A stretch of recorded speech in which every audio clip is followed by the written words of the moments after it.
Hola, bienvenidos a otro episodio de Speak Differently, el podcast que desafía las conversaciones y las palabras y busca historias de aquellos personajes y protagonistas que nos inspiran y nos mueven a transformar nuestros entornos. Yo soy Lara Guerrero y en el día de hoy tenemos en este episodio a Fernando Quiroz Mora, un padre que nos contará esa travesía y ese profundo viaje que ha encaminado su vida al tener un hijo con autismo.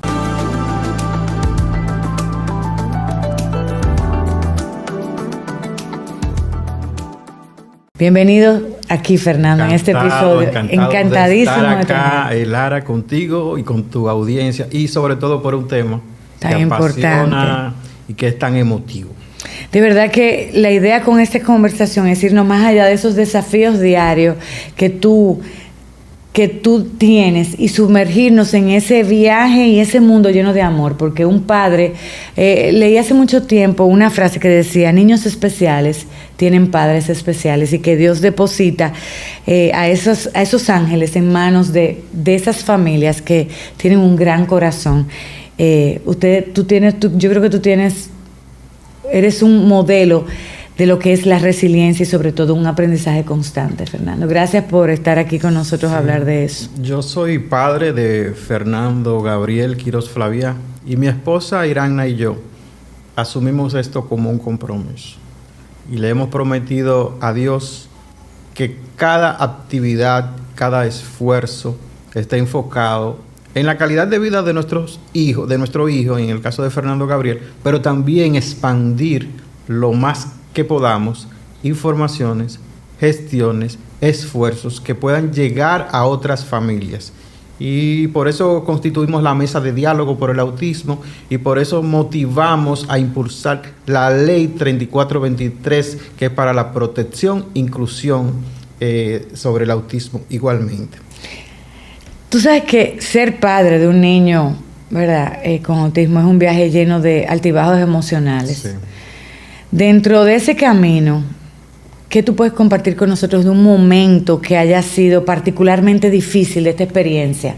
Ser padre es para valientes, no solamente con niños con autismo. Ser padre en este tiempo no es para gente cobarde. Uh-huh. Pero en ese proceso, ¿qué tú puedes compartir de algún momento que sea difícil, que tú dices, wow, esto supera? Cuando nos dieron la alerta de Fernando Gabriel con 1 año y meses de que podría estar dentro del espectro autista, y nos dijeron, porque no teníamos ni mucha información de lo que era esta condición, sí. Y yo estaba en el listín diario esa tarde que me dieron esa alerta. Yo no pude ir a trabajar porque fue una información que mi esposa y yo la compartimos. Es como si tú fueras cayendo en arena movediza y te vas hundiendo hasta que te tapa completamente. Que tu hijo, te dijera en esa ocasión, probablemente no pudiera ir a la universidad, que probablemente no pudiera tener hijos. Entonces uno se podía pensar, pero yo configuré a mi hijo el profesional ideal de lo que él quisiera, un buen médico, un ingeniero, un periodista, en el caso de la profesión de nosotros. Y eso fue un golpe demoledor, muy fuerte. Y aún así uno sigue toda esta ruta que hay que hacer de las evaluaciones, de confirmar un diagnóstico y comenzar todo el circuito terapéutico. Pero aún así no tiene experiencia, pero quizás está equivocado. Una segunda opinión, vamos a buscar, claro. Una negación, porque hay que admitirlo, claro. Una negación. Y después comienza esa etapa de aceptación. Y lo más importante y hermoso de todo es que comienza el proceso de decir, mi hijo está en esa condición, yo tengo que echar la batalla, nosotros no podemos tirar la toalla, vamos a ayudarlo lo más que podemos, y entonces ahí comienza todo este esfuerzo por mejorar la calidad de vida de ese niño. Y hay que saber que tenemos una sociedad con muchas limitaciones, con un Estado que está ajeno muchas veces, cuando me refiero al Estado en todo lo que tiene que ver con sus instituciones, y también una sociedad que le falta, porque hay mucha discriminación, hay falta de concienciación, hay falta de educación. Nosotros queremos visibilizar este tema, el autismo, el trastorno del espectro autista, desde que la persona conozca qué es, que dice la Organización Mundial de la Salud que afecta el neurodesarrollo, y con ello 3 aspectos fundamentales: limitación para hablar o para comunicarse, a veces de manera absoluta, que hay una dificultad para la interacción social, y todo este tipo del comportamiento e hiperactividad que pueda tener un niño o niña con autismo, que muchas veces con aspectos que tienen que ver con los rituales, con comportamientos repetitivos y esos hábitos. Aprender a entenderlos, adelantarnos, anticiparnos, porque en el caso que el niño o la niña no pueda hablar verbalmente, saber anticiparle cosas a través de imágenes, a través de como cuando ya tú eres madre, y una madre sobre todo muy entregada, sabes que tu hijo o tu hija no habla, pero ya tú sabes que pasa algo. En el caso del niño con autismo, nosotros sabemos hasta sus llantos, las características de su llanto, de qué puede ser, si es hambre, si es un dolor, si es que quiere salir a la calle porque le encanta andar en la calle. Andariego. Entonces, esas son de las cosas. Estamos hablando de que en medio de una sociedad que faltan muchas cosas por solucionar, y esta es una demanda pendiente, entonces sí, nosotros tenemos como papá, que nos tocó decir, mire, estamos aquí, tenemos que ayudar. Y ya no solo nuestro hijo, sino a los que vienen y a quien diagnostican hoy. Tú dijiste algo muy importante. En nuestro país, la falta, no es el país, yo creo que el mundo, la falta de conocimiento nos da miedo, pero también genera discriminación. Sí. Tendemos a alejar. Y muchas familias sienten que le ponen esa etiqueta de autismo es como un fracaso, una vergüenza, y en lugar de salir y abrir sus puertas, lo que hacen es que esconden a sus hijos. Sí, verdad. Eso, ¿has experimentado, o tu hijo y ustedes como familia han experimentado algún tipo de discriminación? Que no por, como decimos, ¿no? A veces estás inconscientemente, pero ¿has experimentado eso? Yo podría resumírtelo de la siguiente manera. Cuando un niño con autismo tiene algún tipo de manifestación que pueda darse por frustración de que quiere algo, por ejemplo, los niños con autismo pueden sentir muchas frustraciones, rabietas en una plaza comercial. Ellos son... Bueno, pero los niños son así, todos. Sí, pero en el caso del niño dentro del espectro, que es altamente sensorial, que una luz lo puede afectar mucho, o que escucha el ruido. Y el ruido, entonces se te puede afectar mucho.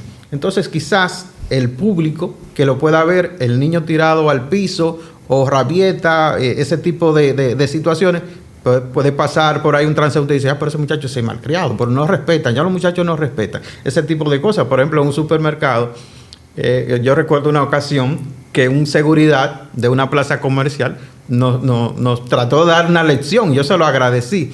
Nosotros tuvimos una lucha con nuestro hijo por no darle unas papitas, ese tipo de snack, y a la media hora nosotros, para poder irnos, tuvimos que rendirnos y ceder. Y cuando estábamos saliendo, destapando la fundita, ya el niño triunfó. Claro. Nosotros, bueno, porque le puede dar alergia, lo puede poner a estornudar mucho, y bueno, está bien. Se me acercó el seguridad y me dice, señor, ¿por qué usted no le compra otra cosa? Porque eso le puede hacer daño a su hijo. Wow. Yo digo, pero mira qué bien. No el conocimiento de la batalla que tuvimos, pero sí, la Organización Iberoamericana de la Educación, Ciencias y Cultura, en el 2017 hizo un estudio con el CAI, con el Centro de Atención para las Personas con Discapacidad, y en más de un 70%, madres consultadas sobre todo, decían que sentían discriminación, claro. Que por tener un hijo lo miraban extraño, que no era el trato igual ni la mirada, y no hay por qué negarlo. Y cuando hablas del padre o la madre que a veces esconde a su hijo, que tiene autismo, tiene o pueda tener otra discapacidad. Está dentro del espectro. Síndrome de Down puede ser, o parálisis o cualquier otra condición. Yo que trato siempre de documentar cosas y hacer algunos audiovisuales o información o un reportaje para periódico, una de las luchas más fuertes ha sido que las madres o padres hablen. Y conocí el caso de una señora que tiene 2 hijos con autismo. Y yo le dije, mira, la historia suya es muy importante para conocerla, porque a ella la habían cancelado de una entidad bancaria. Y ella lo atribuía a los permisos que tenía que tener para llevar a su hijo a las terapias. Yo le dije, pero mire, darle a conocer eso a la población y que la gente sepa cómo una madre con 2 hijos con autismo y que no encuentre el amparo de una empresa donde trabajaba, eso sería, ¿verdad? Retratar un caso y que muchas otras madres se pudieran sentir representadas en eso. Y ella me dijo, mira, yo te lo agradezco, pero ni siquiera mi familia sabe de que yo tengo los niños así. Y en ese momento nosotros estábamos en los esfuerzos de la ley para la aprobación en el Congreso. Y yo dije, ese tipo de conducta sí no ayuda, porque tenemos que unirnos. Y mi hijo y mi esposa, no dejamos a nuestro hijo en ningún lugar, un restaurante, una plaza, a la playa, nosotros lo llevamos. Y si lo miran o no lo miran por una conducta, por un comportamiento propio de la condición, nosotros no miramos para los lados, porque estamos enfocados y concentrados, Lara, en eso. Pero todo ese desafío emocional, como digo, es como una montaña rusa emocional que tú pasas. Hay días que serán más fáciles que otros, tú y tu esposa, hay días que... ¿Dónde ustedes buscan ese refugio? Porque hay un agotamiento espiritual, emocional, físico y hasta mental. ¿Dónde tú buscas esa fortaleza? Es decir, no se vale tirar la toalla. No se vale. Y yo tengo un amigo médico que siempre me dice, ¿quién cuida al que cuida? Ese desgaste emocional y que ya lo antecede un impacto económico, porque tener un hijo con autismo significa... Un niño en cualquier circunstancia es muy costoso, pero en el caso del autismo, yo siempre digo que triplican los gastos médicos o de colegio, en el caso que te acepten un hijo en un colegio determinado. Entonces, para nosotros como familia, nos ayudó mucho acercarnos mucho a lo espiritual, a Dios. Por ejemplo, visitar espacios que nos dieran paz, no necesariamente religiosos, inclusive amigos, en el caso de las terapias grupales, intervenciones grupales para conocer las experiencias de otros padres. Claro, imagino que uno sí, intercambia esos encuentros en círculos de escuchar, desde cómo tú hiciste para que tu hijo dejara el pañal, o cómo tú hiciste cuando tu hijo no quiere la comida, o dónde tú llevaste a tu hijo, o qué tú crees de la medicación en el caso del autismo. Entonces, también el apoyo psicológico de los papás tienen que tenerlo, porque es que eso nunca quizás se va a superar, pero pensar en que tu hijo, tú eres el único responsable de que él pueda tener una sonrisa en su rostro, porque le entendiste qué ropa era que él quería, o con esa se sentía cómodo, que le entendiste qué él quería comer, o qué lugar donde él se siente bien o donde no. Porque hay casos, por ejemplo, muy recientemente estuvimos cerca en un lugar acá de un expendio de comida y nosotros lo pasamos por alto. Y una señora que estaba con su esposo al lado almorzando nos dijo que le bajen la música, porque el niño mío comenzó y estaba con su celular. Se dio cuenta. Y ella dijo, yo soy abuela y sé que eso le molesta. Y ella misma, nosotros quizás a veces por no molestar y no molestar al otro público, lo que queríamos era almorzar e irnos.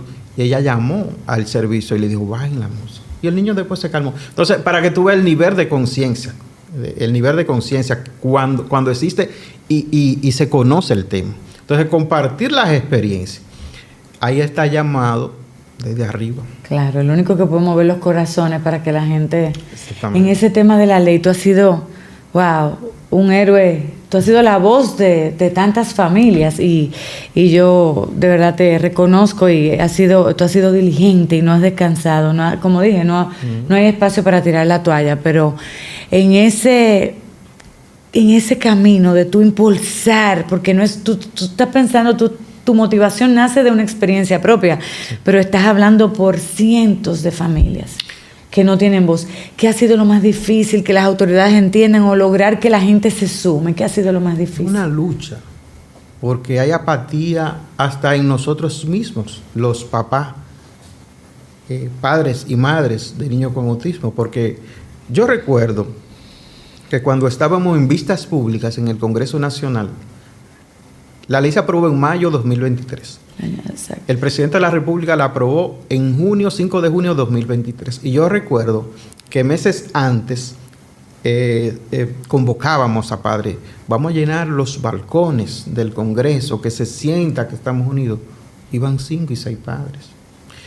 Y después que la ley se aprueba, estamos a la espera también de un reglamento. Entonces yo digo, no importa el color del partido y nada, yo digo, yo creo que hay temas que son de nación. Y nos unen a todos. Porque eso no es electivo. Tener un hijo con autismo no es electivo, a cualquiera lo puede. Entonces me doy cuenta en todos estos recorridos que aquí hay figuras públicas muy importantes y políticos de mucha influencia y empresarios que tienen su hijo con autismo. Claro que sí, muchos. Los casos y con las ventajas de que tienen las facilidades de sacarlo fuera del país, que lo llevaron a un centro a Miami. Por ejemplo, nosotros tuvimos la experiencia y el esfuerzo de llevar a nuestro hijo a Panamá. En un centro muy reconocido. Sí, para una estimulación intracraneal, para nosotros procurando que el niño pudiera motivarse a hablar. Y realmente nos sirvió de mucho porque él vino más enfocado, más concentrado. Y yo creo que eso le hizo mucho, mucho bien para estas actitudes artísticas que él tiene como pintor. Nuestro hijo... Así es, cuéntanos el talento. Nuestro hijo Fernando Gabriel, después de en todo una trayectoria por natación, por música, por tenis, llegamos al mundo de sus colores. Ahí es que le gusta. Ahí sí. La natación le encanta, le gusta, pero cuando él se puede durar 2 y 3 horas, o sea, pintando los colores, escogiendo. Y Fernando ya tiene 50 o más de 50 cuadros. Wow. Y Fernando ya tiene una exposición multiverso de colores para el Bellísimo. público, para la ciudad, para los pueblos, para fuera del país. Porque el arte, como movimiento, puede ayudar a crear conciencia y para decirle a muchas familias que con un respaldo, en este caso de los padres, pueden motivar a sus hijos que no logró, ¿verdad?, alfabetizarse, que no logró todo lo que tiene que ver con el recorrido de la educación convencional, pero su niño puede ser el pintor, el músico, el creador de un software, el atleta. El atleta, su hijo puede, porque en lo que se deciden son excesivamente buenos. Así es. Entonces, Fernando está en eso, en ese mundo de colores. Y nosotros muy felices. El resumen de este trayecto a 14 años, dijiste la combinación ahorita, es un agridulce, pero nosotros no cambiamos nuestro hijo, nosotros repetimos la experiencia y la felicidad de él es nuestra felicidad. O sea, que nosotros estamos sumamente satisfechos y orgullosos de tenerle. Y muchos padres que están comenzando, porque toda esta tarea que nosotros vivimos, la están viviendo ellos. Por ejemplo, cuando vamos a algún escenario donde se tratan estos temas, se me acerca un papá con un hijo con 3, 4 años, y dice, ¿por cómo ustedes lo han hecho? Y tal cosa. Y yo digo, mira, cada etapa hay que quemarla, hay que vivirla. Al final, paso a paso. Al final tú te vas a dar cuenta que vale mucho la pena. Que vale mucho, y esa satisfacción que te puedes llevar como papá de que lo lograste. Yo recuerdo mucho una frase que diste lo mejor de ti. Sí, en Chile, cuando estaba en el proceso, en Chile hubo todo un movimiento grande, gigante, nacional, por aprobar la ley de autismo, hace unos 2 años. Y el presidente Gabriel Boric hizo un lindo, emotivo acto en la Casa de Gobierno. Cargó los niños, lo decoraron alusivo al autismo. Pero previo a la aprobación, en las calles, yo tengo en mi perfil de Twitter, F. Quiroz Mora, una frase que yo le tomé prestada a una madre chilena, que dice más o menos: no tengo o no podría mirar de frente a mis hijos y decirles que viven como viven porque yo no luché. Y eso llegó. No, llega. Llega mucho. Tú sientes que, tú dijiste ahorita que el temor más grande, ¿cuál es? Tú sabes que hay una dependencia de tu hijo de ustedes. ¿Tienes miedo de tú faltar y qué sería de él? ¿Qué miedo tú tienes? Es latente. Y realmente uno lo piensa y llora. Porque biológicamente los padres estamos llamados a desaparecer primero que los hijos. Claro. Y en el caso de un niño, yo digo niño porque aún sea adulto, claro, sigue siendo un niño. Pero en el caso de una persona adulta con autismo, con dependencia, porque no es totalmente autónomo, se queda uno pensando, ¿y si yo muero, qué va a pasar? Así es. ¿Ese es un miedo que tienes? Sí, es latente y le pasa a todos los padres, y lo discutimos incluso en la ley. Y la ley contempla casas de acogidas fijas para las personas adultas con autismo, en el caso que no tenga un padre o un tutor. Y por eso nuestra lucha de que esta ley se cumpla, Lara. Yo tengo los casos. Cuando yo anuncié que estaba coordinando esta mesa de diálogo por el autismo, y que comenzó a salir en los medios, en los periódicos, y de una u otra manera nosotros los comunicadores periodistas solemos referir, y a mí me llegaron avalancha. Y entre los casos que tengo, por ejemplo, una madre de Mendoza, en Santo Domingo Este, con 2 hijos. Y ella me dice, tengo la presión de que el colegio me está sacando a los niños del colegio por falta de pago. Esa falta mucha insensibilidad inclusive. Y violatorio a todo, a ley de educación y de todo. Pero además, descorazonado. O sea, ¿dónde está tu humanidad? O sea, porque siempre hay forma de reconocer, tú tienes un negocio, pero en medio del drama de esa persona. Otro caso de otra madre joven que incluso está en el ámbito de la comunicación, que tiene un niño pequeño. ¿Qué hago? Porque el CAI yo tengo que esperar 3 años para entrar. Es una lista de espera. Ahora mismo el CAI tiene una lista de espera de 1.400 niños. ¿Pero por qué tanta espera? ¿Es que no hay capacidad o es...? Están desbordados. Wow. Está desbordado. El CAI es máxima excelencia en servicio, pero tiene como desventaja que no solo existen 4, la Avenida Luperón en Santo Domingo, Santiago, San Juan, y el reciente en Santo Domingo Este, ahí en la Avenida San Vicente de Paul. Pero son centros que tienen una alta demanda y son tan rigurosos hasta concluir el proceso terapéutico de un niño que tarda mucho. O sea, toman niños hasta los 12 años, pero el egreso tarda mucho. Entonces, es muy lamentable que no exista un CAI en cada provincia, por ejemplo. O cada cierto tiempo, cada número de población porque eso es un tema. Aquí lo primero que debió hacerse es hacer un levantamiento de las familias que existen con autismo, para tú saber los profesionales que se necesitan actuales y proyección en formación, pediatras, psicólogos, para saber que la demanda, psiquiatra infantil, en los centros educativos, la educación inicial, cuántas aulas tú debes construir. Que si actualmente tú tienes un ejemplo, 25,000, 50,000 familias, haz una proyección a cuánto dentro de 10 años que vamos a tener. Hacer investigaciones, las provincias de los casos más frecuentes. Entonces, nada de eso se está haciendo. Y es un tema muy sensible en el ámbito educativo y en el ámbito de salud y en la parte recreativa y en la parte de inclusión. Por ejemplo, esta es de los pocos países del mundo que no tiene rotulaciones adecuadas e instalaciones no solo para el caso del autismo, sino para la discapacidad, para la persona que tiene una dificultad auditiva, visual, motriz. Y en el caso del autismo, motriz, en el caso del autismo, que son tan visuales, si hay un parque, ponerle y colocarle unos pictogramas, y cualquier elemento que lo pueda ser apoyado en especialistas para tener un espacio, hasta un área tranquila para el niño, para en el caso que cree, ¿verdad?, una situación de rabieta, pueda entenderse. Nosotros tenemos que caminar hacia una ciudad inclusiva, hacia un país que respete la dignidad de las demás personas.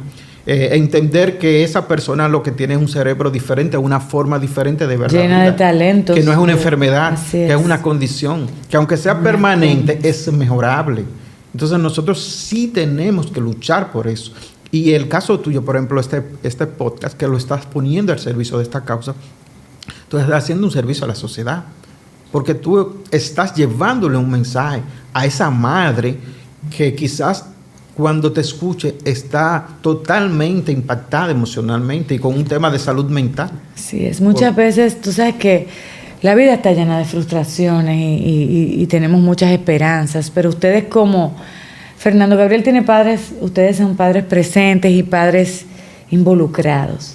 Como te decía ahorita, me quito el sombrero y de verdad te respeto, te admiro. Ustedes tienen seguro sueños y esperanzas que tienen para Fernando Gabriel y serán muy similares a otros padres. ¿Qué tú le puedes decir y cuáles son esos sueños y esperanzas que ustedes, sacándolos como, digamos, representantes de una gran población de familias que también tienen esos mismos deseos y anhelos, cuáles serían esos para tu hijo? ¿Qué tú quisieras que en los próximos 5 años tu hijo tenga esa oportunidad? Como tú dijiste, que sean iguales, ¿verdad? El caso de Fernando Gabriel, él va a tener lo que dentro de su condición él quiera realizar. Porque el tema principal de este tema es entender. El tema de este tema es la empatía, es la solidaridad, es estar presente. Si Fernando Gabriel, y no está bien que sea yo que lo diga, pero si en el caso de él no hubiese tenido su madre tan atenta y tan anegada, en el caso de los esfuerzos de nosotros, quizás él no hubiese hoy tenido la posibilidad de presentarle al país una exposición, porque él estuviera sentado en la casa viendo una pantalla o haciendo otra cosa. Pero nosotros determinar que si él tomó una hoja y un lapicero o un crayón y quiso hacer algo, es porque él tiene una actitud. Entonces yo le digo a los papás que vean en sus hijos, aún no le hable, cuáles son sus inquietudes y apóyelo y respalde, porque en lograr, ayudar a lograr a su hijo lo que quiere, está la felicidad. Y no importa que esté en condición o no, porque puede ser el caso típico. A veces hay familias que quieren que el hijo estudie Derecho porque hay una generación de Derecho, pero el muchacho lo que quiere es que filmar o actividades artísticas o ser fotógrafo o lo que quiere. Pues dice, está bien, yo voy a estudiar el Derecho, te complací, pero ahora me voy a mi carrera. Wonderful Dr. Wu, como la serie coreana. Exactamente. Entonces, es lo que es hacerlo sentir bien. Hay que cuidarlo, hay que protegerlo, hay que cuidarlo del ambiente. Y hay que exigir, en sentido general, a autoridades y sociedad que estas personas tienen derechos y que tienen que ser cumplidos. Y yo creo en eso. Y tenemos que seguir luchando por una sociedad que les incluya. Gracias, Fernando. Gracias de verdad por mostrarnos tu experiencia, tu corazón y ¿verdad? Esa voluntad firme de seguir aportando para que muchos más entiendan que, es como tú dices, no es una enfermedad, es una condición. Una condición. Gracias, amigo. Llegamos al final de otro episodio de Speak Differently, el podcast que desafía lo convencional y nos invita a cambiar la conversación y hablar diferente. Gracias por acompañarnos en este viaje de expresiones y palabras y le pedimos que ojalá la palabra de luz y de verdad sea la que guíe sus días. Nos vemos en la próxima.